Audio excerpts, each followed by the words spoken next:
కొణిదెల పవన్ కళ్యాణ్.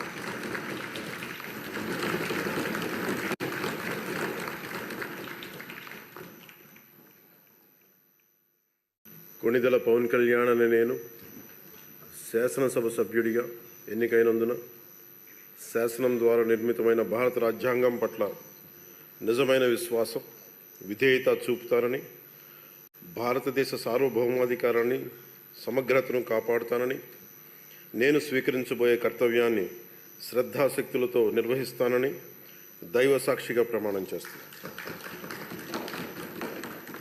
ఆంధ్రప్రదేశ్ శాసనసభ సభ్యుడైన కొణిదెల పవన్ కళ్యాణ్ అనే నేను సభా నియమాలకు కట్టుబడి ఉంటానని, వాటిని అనుసరిస్తానని, సభా మర్యాదలను పాటిస్తానని, సాంప్రదాయాలను గౌరవిస్తానని దైవ సాక్షిగా ప్రమాణం చేస్తున్నాను.